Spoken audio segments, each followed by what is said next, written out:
Doug Williams here. Welcome to this workshop titled A School Without Books. A teacher commented at a workshop on one occasion that a school without tasks is like a school without books. And that's the analogy I would like to explore together with you in this session. Let's start with the books. I sent an email to people on the Maths at Home list, and that included teachers and parents because it was a list that began during lockdown. This is the email.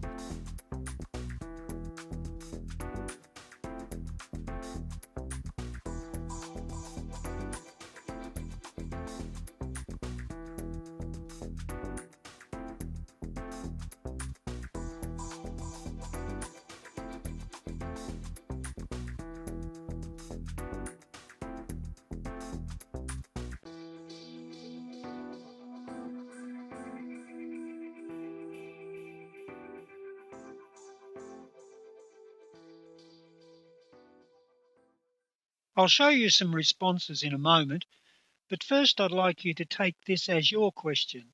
A school without books, what could be lost?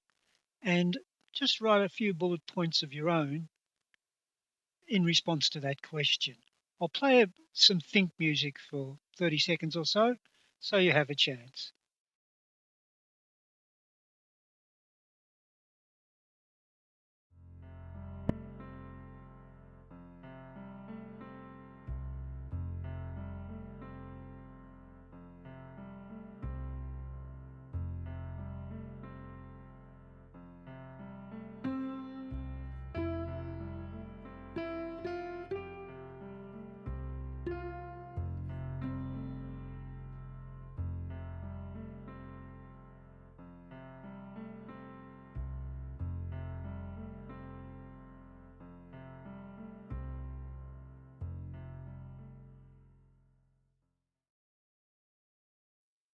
I sorted the responses to the email into categories, and I'll show you those now.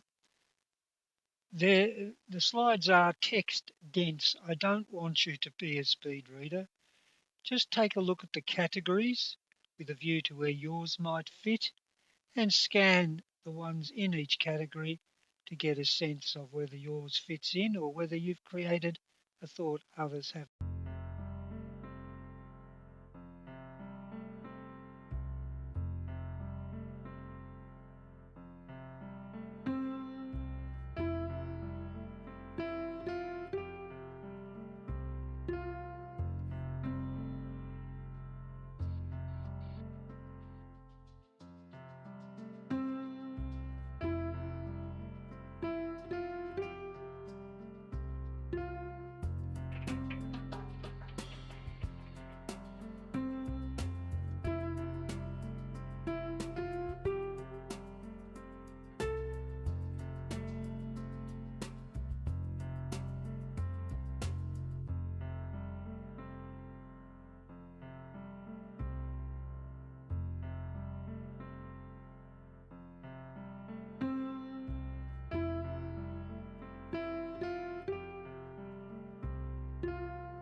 In summary, the respondents, and perhaps yourself, seem to think that a school without books could lose tactile and sensory supports for learning, significant experiences shared with others, significant opportunities to care for our inner selves, more content than just the skill of reading, pathways for sharing past, present and future in our communities.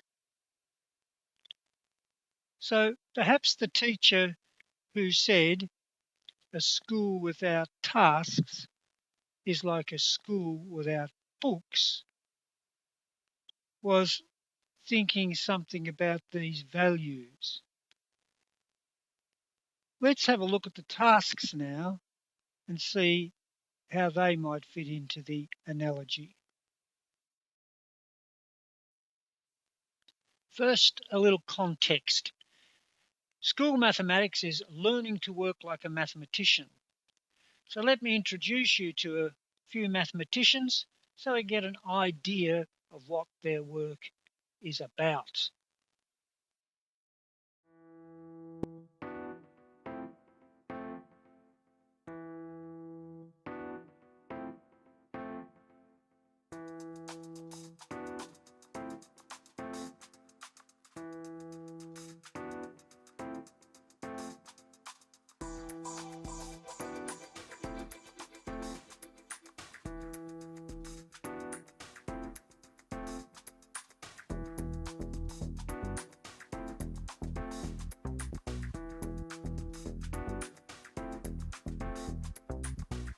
These examples are from a pamphlet now out of print, but it may still be in your school library.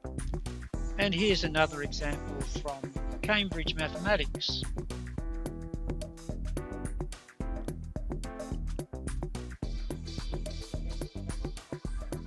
So school mathematics is about learning to work like a mathematician, and mathematicians' work begins with an interesting problem, and tasks are an invitation to a pair of students to choose their own problem and begin investigating like a mathematician.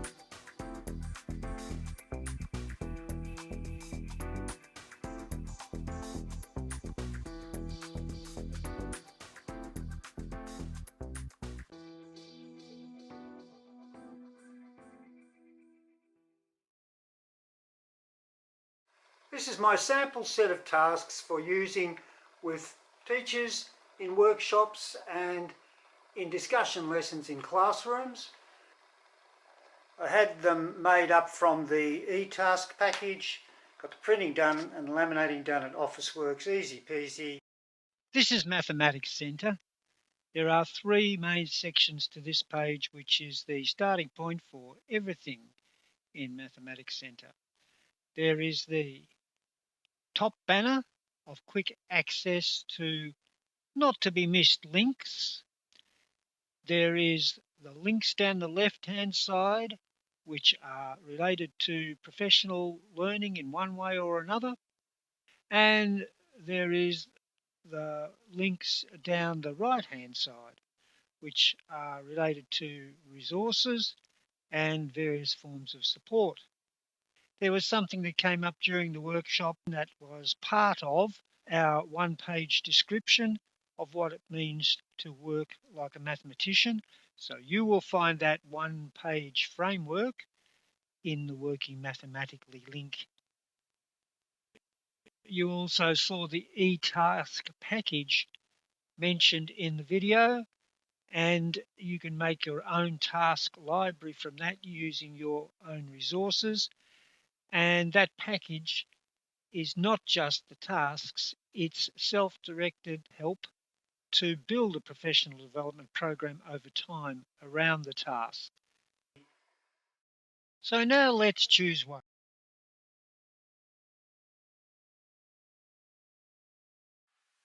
When we come back to our table with our chosen task, the first thing we do is get our journal and write the name of the task,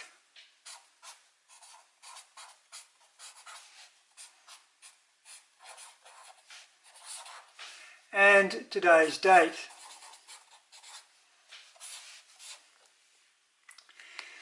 This is something like a book cover. It's attracted our attention. It's been done deliberately. Unlike a book, in most cases, this is also designed for two people to work with. So you are my partner for this task, and the first thing we need to do is open the book cover.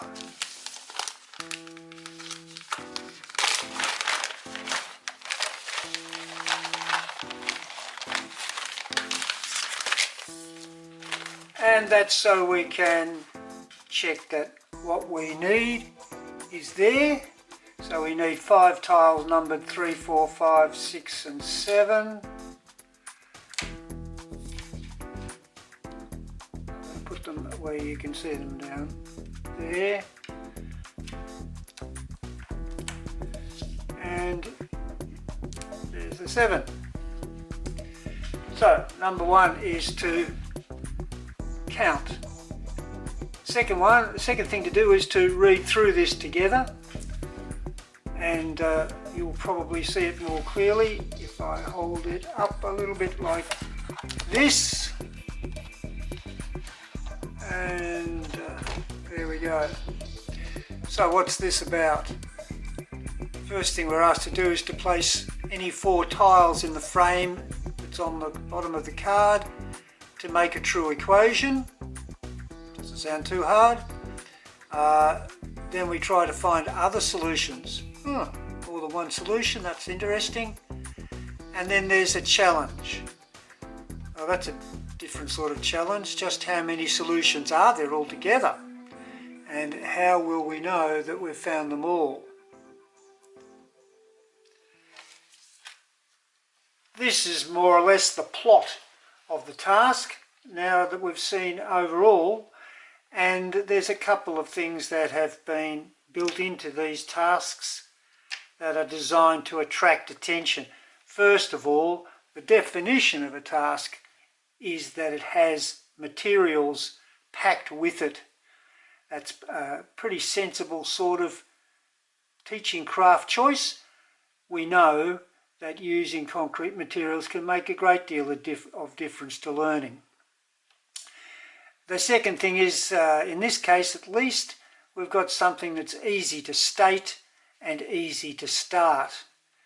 There are other ways of adding to the interest to get the students involved, but they'll show up on other cards. And the other thing is that the colour is quite deliberate. Another thing just like a book designed to attract attention, get you to look deeper into the plot. All right, let's see what we can do with this. You've probably been looking at those numbers while we've been chatting and looking at a way to put them together to find a solution to this equation. What could we do? Well, let me see. We could aim for something like, let's go for a 5. That's a nice one to put over here. We could aim for that, and we could get there perhaps by going bigger and coming back. So if we went bigger, we might do that. That's what the plus involves, is getting bigger. That's a 13, and we'd have to take away one of these. Wouldn't get us to 5 though, would it? Alright, so let's try something else. I want to get that solution. A solution. 4 of them.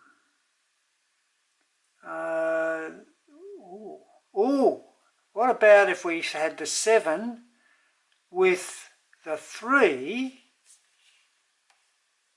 That would make 10. And if we took away 6 from that, that would get us a 4. Yes, that works.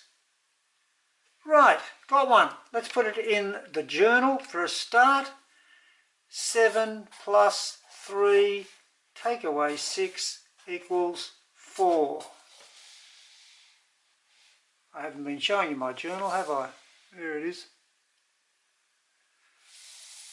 Okay, so there's one solution, and now we're asked to try to find another solution.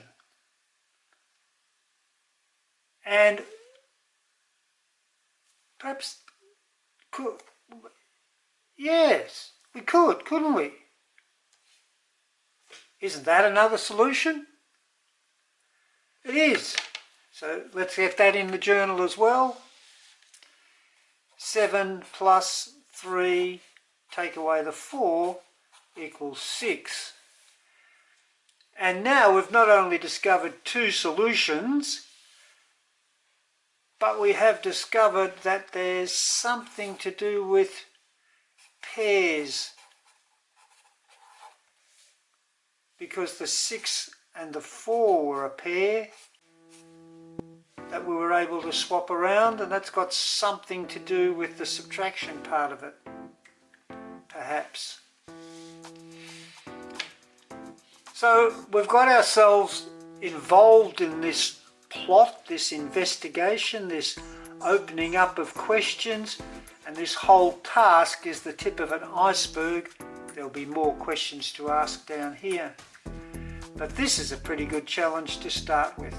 How many solutions are there, and how do you know when you've found them all? We'll have to do a lot more experimenting. And that's where a video workshop has limits. What you need to do is experiment with this. You can already see where it's going, but the video situation prevents that from happening unless you pause the video. You might have that function available to you. But otherwise I'm going to have to ask you to come back to this task when the workshop's over and keep going with it. Later in the workshop I will show you where there is support for teachers to find lots of questions that will help the students find their way through this challenge and perhaps more.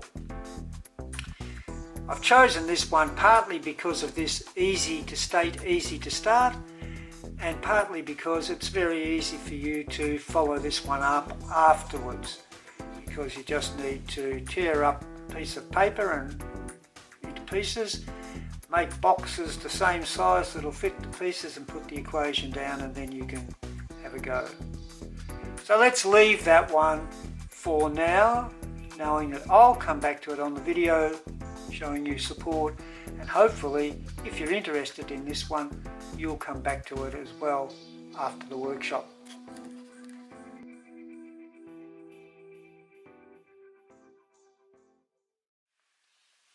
This time it's the mushroom hunt, and I've already prepared my journal and I've checked that we have the 63 mushrooms and the 6 baskets. I must say this task works fine for 2 kids the way it is here, but I have found it works even better with a group of 4, and my poly plug. The red board can be the mushrooms. There's 25 mushrooms in a board, and we use paper plates as the baskets. The discussion is pretty rich around that, and it fits nicely around the table, and it's quiet because the poly plug are made of foam. Now the story with this one is that 3 pigs and 3 bears go mushrooming, and at the end of their hunt they discover that the total number of mushrooms they collected was 63, and I've checked that. And then by choosing different combinations of baskets, they could make every number of mushrooms from 1 up to 63. And then there's an example. Let's have a look at the example. So we have one basket, the first basket that's got 10 in it. That's 5. 1, 2, 3, 4, 5. I'll pop that in. 6, 7, 8, 9, 10. And the next one would have 3. Let's just pretend it has for the moment. The next one, 21. And then 8, 7 and 14. So those different baskets would be here with that number of mushrooms in them, if this was the way they were collected. So the totals 63, the 10 plus 3 plus 21 plus 8 plus 7 plus 14 is 63. But can you make every number from 1 to 63, including both of those, by combining baskets? For example, pig 1 with the 10 in it, if combined with pig 2 that has 3 in it, would be a total of 13. Not that you empty out the mushrooms to do it, just those two baskets would make 13. And similarly, if you took these 3 baskets to here, the total would be 34.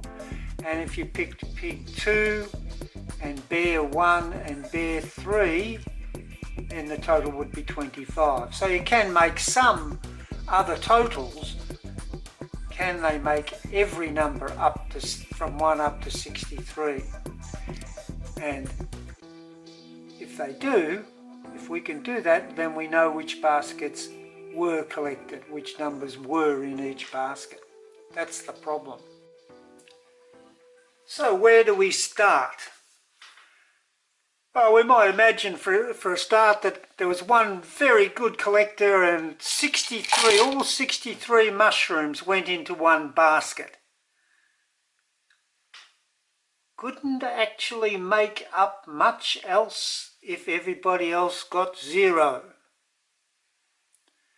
Similarly, if there was 62 in a basket and one more in one other basket, and the others were 0, well, you could make 62, you could make 1, and you could make 63. But we need every number from 1 to 63. And there's an aha moment in that. In what we've got there, we might just realise something. And of course, you're going to have to play with this yourself.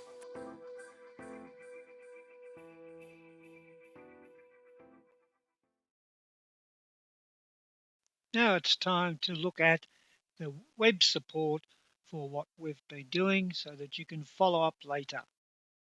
In the banner at the top, you'll see an empty search box.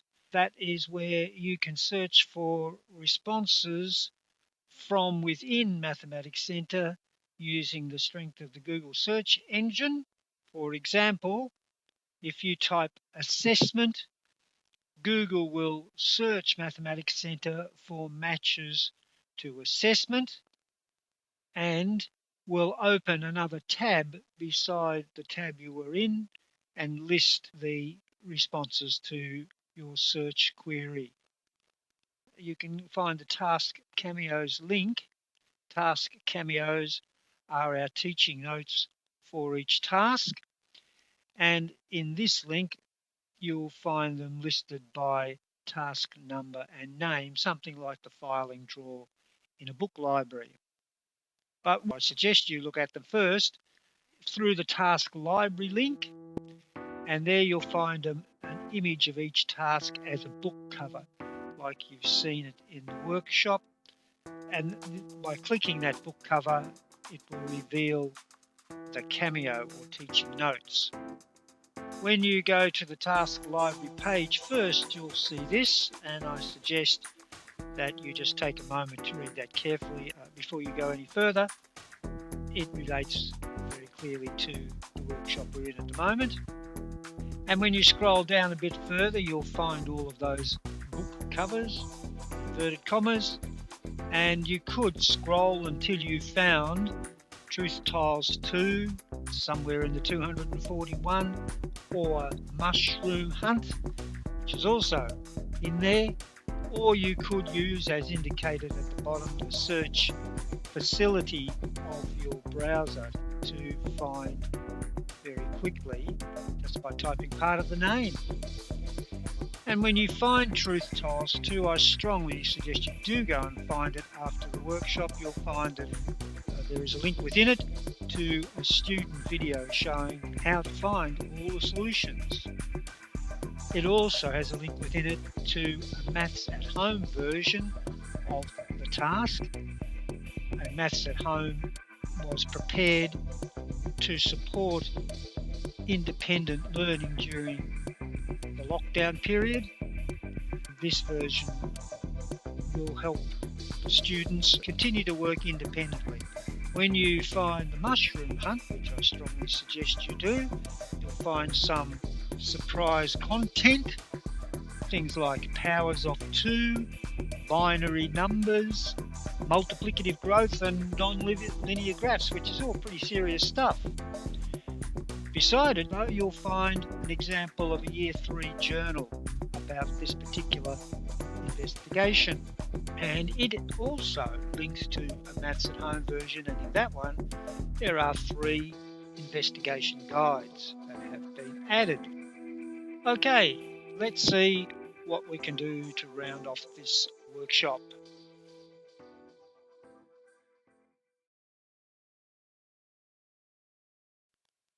I also sent a letter to schools and teachers who have purchased the eTask package in the last few years.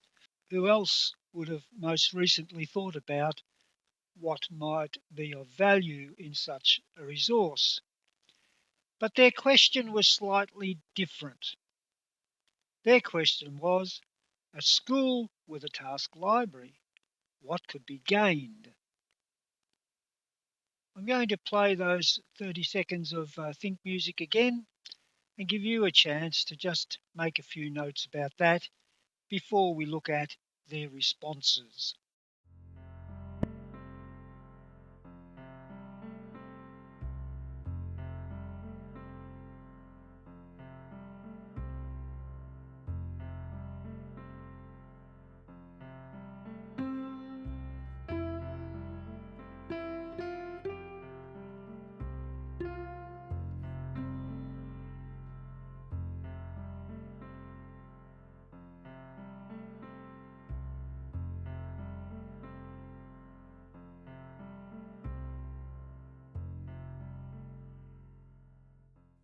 I sorted these responses into categories as well, and I tried to use the same categories as I did for the book people's question, and interestingly, I was able to. So have a look at these. Your response might fit in with some of those, but again, let's just get an idea. It's not about speed reading.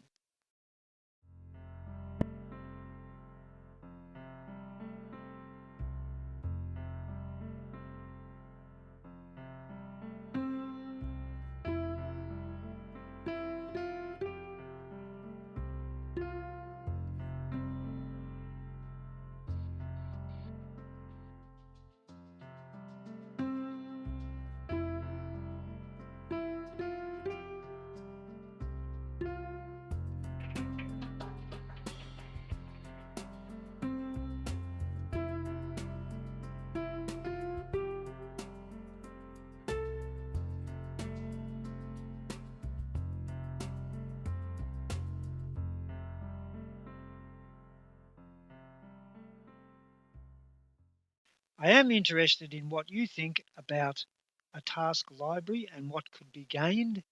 So after the workshop, feel free to contact me in one of these ways and let me know.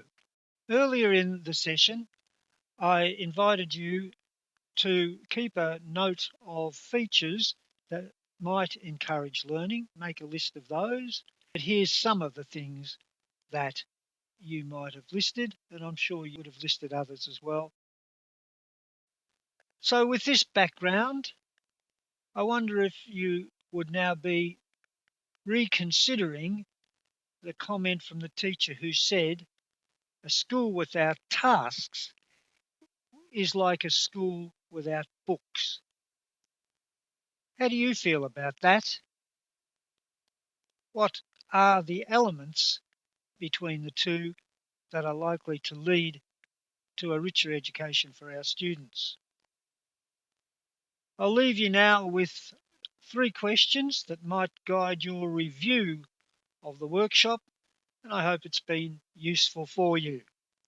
See ya!